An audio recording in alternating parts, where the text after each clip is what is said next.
नमस्कार आपनालोक सकलोके पुनर्बार स्वागतम नसमाई मस्जिद बंधुসকল पलकते चाওক আজি सन्धियार 7টা गुरुत्वपूर्ण खबर।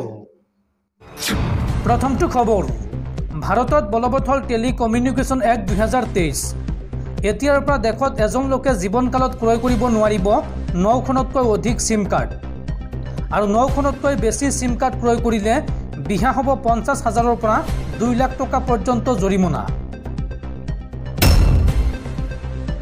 परवर्ती खबर T20 विश्वकपर फाइनलत प्रवेश दक्षिण आफ्रिकार आफगानिस्तानक परास्त करी प्रथमबाৰৰ বাবে विश्वकपर फाइनलत प्रवेश কৰিছে दक्षिण आफ्रिकाय। परवर्ती खबर रेशन कार्डक লৈ बृहৎ घोषणा सरकाৰৰ देशৰ कोटी कोटी लोके घुৰাই দিব লাগিব रेशन कार्ड बार्षिक आय 4 लाखৰ ঊৰ্ধত থকা পৰিয়ালৰ বাতিল কৰা হ'ব रेशन कार्ड। रेशन कार्ड सन्दर्भत सरकारों डांगर सिद्धांत घरे घरे गई परीक्षा करा हब रेशन कार्ड 4 लाखर ऊर्ध्वत बार्षिक आय थका परियालर बातिल हब रेशन कार्ड परियालत चाकरियाल थाकिलेও बातिल हब रेशन कार्ड 4 लाखर बार्षिक आयर ऊर्ध्वर लोকক निज इच्छारे रेशन कार्ड जमा दिबलै आह्वान जनाइছে सरकारे और नियम नामानी रेशन सामग्री লৈ থকা লোকৰ बातिल करा हब रेशन कार्ड শেহতীয়াকৈ এই নিৰ্দেশনা জাৰি কৰিছে চৰকাৰে। দৰ্শকসকল আৰু বহুত গুৰুত্বপূৰ্ণ খবৰ আছে তাৰ আগতে আপোনাক জনাও যে যদি আপুনি এতিয়ালৈকে এইটো ভিডিঅ'ত লাইক কৰা নাই তেন্তে এতিয়াই ভিডিঅ'টোত লাইক কৰি দিয়ক আৰু এনেকুৱা ধৰণৰ ভিডিঅ'সমূহ নিতৌ চাবলৈ চেনেলটো সাবস্ক্ৰাইব কৰি কাষত থকা বেল আইকনটো প্ৰেছ কৰি ৰাখক।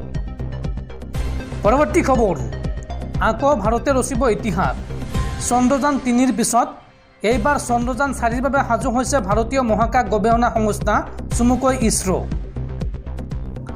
প্ৰতিগৰাকী ভাৰতীয়ৰ বাবে 2023ৰ 23 আগষ্টৰ দিনটো আছিল বিশেষ। সেই দিনটোতেই চন্দ্ৰযান 3য়ে চন্দ্ৰৰ দক্ষিণ প্ৰান্তত অৱতৰণ কৰি এক ইতিহাস ৰচনা কৰিছিল। চন্দ্ৰৰ অতিকৈ দুৰ্গম দক্ষিণ প্ৰান্তত সফল অৱতৰণ কৰা বিশ্বৰ প্ৰথমখন দেশৰ স্বীকৃতি পাইছিল ভাৰতে। চন্দ্ৰযান 3ৰ এই সফল অভিযানৰ পিছত এইবাৰ ইছৰো সাজু হৈছে চন্দ্ৰযান 4ৰ বাবে। ইছৰোৰ অধ্যক্ষ এছ সোমনাথে শেহতীয়াকৈ এই কথা সদৰি কৰিছে এক ৰাজহুৱা অনুষ্ঠানত। ইছৰোৰ অধ্যক্ষগৰাকীয়ে কয় যে চন্দ্ৰযান 4য়ে চন্দ্ৰপৃষ্ঠৰ পৰা নমুনা সংগ্ৰহ কৰি পুনৰ পৃথিৱীলৈ ঘূৰি আহিব। চন্দ্ৰযান 4 এবাৰতে লঞ্চ কৰা নহয় বৰঞ্চ দুটা পৰ্যায়ত এই যান উৎক্ষেপণ কৰা হ'ব এই বুলি সদৰি কৰিছে ইছৰোৰ অধ্যক্ষ এছ সোমনাথে। তেওঁ কয় যে চন্দ্ৰযান 4 পৃথিৱীৰ পৰা দুটা অংশত উৎক্ষেপণ কৰা হ'ব যদিও মহাকাশতে যানখন একেলগ হৈ চন্দ্ৰপৃষ্ঠত অৱতৰণ কৰিব। এনে ব্যৱস্থাৰে চন্দ্ৰযান 4 অৱতৰণ যদিহে সফল হয় তেন্তে পুনৰ ভাৰতে এনে কাম কৰা বিশ্বৰ প্ৰথমখন দেশৰ স্বীকৃতি লাভ কৰিব। পৰৱৰ্তী খবৰ 2013 চনৰ এক হত্যাকাণ্ডৰ গোচৰত অসম আৰক্ষীৰ 6জন জোৱানক যাৱজ্জীৱন কাৰাদণ্ডৰ শাস্তি আদালতৰ।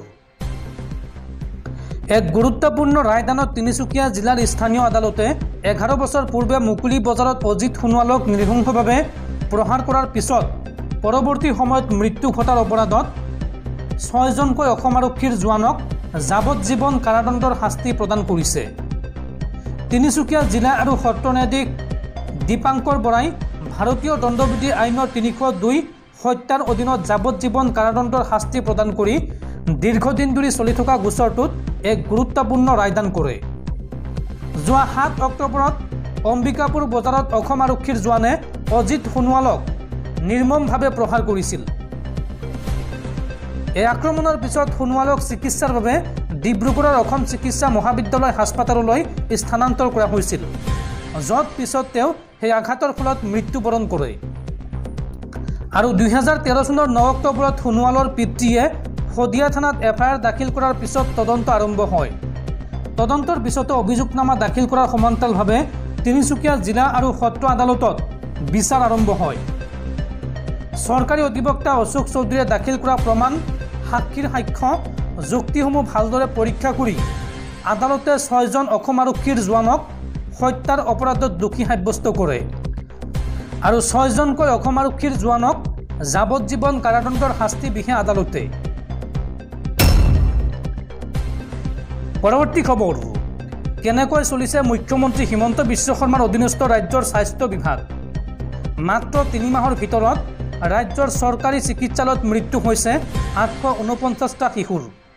শেহতীয়াকৈ প্ৰকাশ পাইছে এই তথ্য।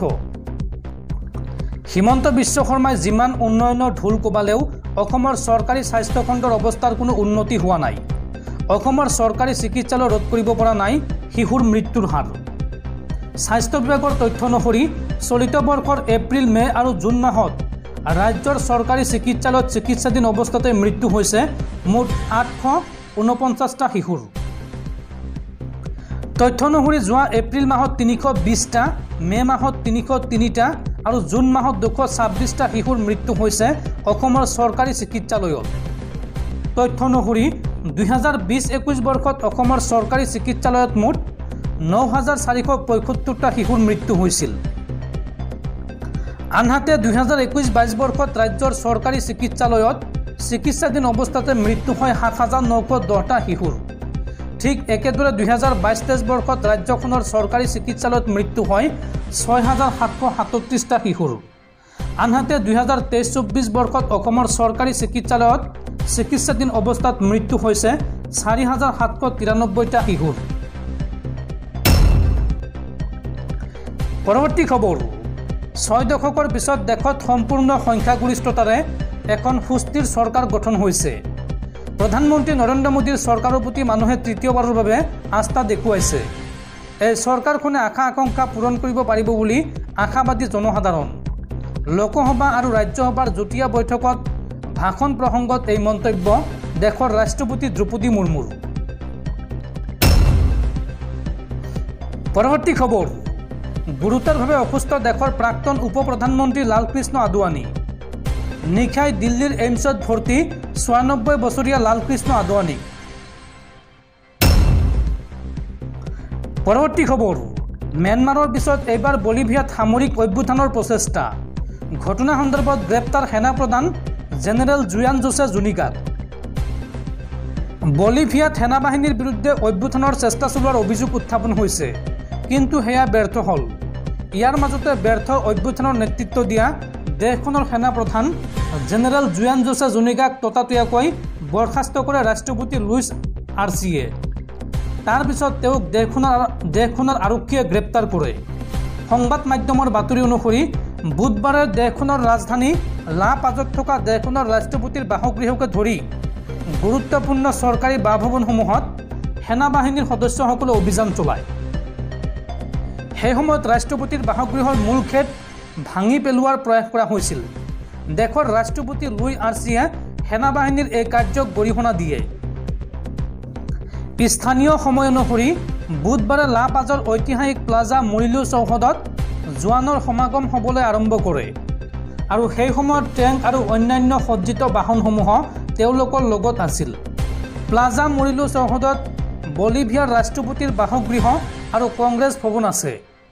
অভিযানৰ এটা পৰ্যায়ত এখন টেংকে ৰাষ্ট্ৰপতিৰ বাসগৃহৰ ধাতুৰ গেট ভাঙিবলৈ চেষ্টা কৰে আৰু এই অভিযানৰ সময়ত ৰাষ্ট্ৰপতিৰ বাসগৃহৰ বাহিৰত সেনাপ্ৰধান জেনেৰেল জুয়ান জোছে জুনিগাকে অৱস্থান কৰিছিল। সৈন্যসহ 8খন টেংকে তেওঁক আৱৰি ৰাখিছিল।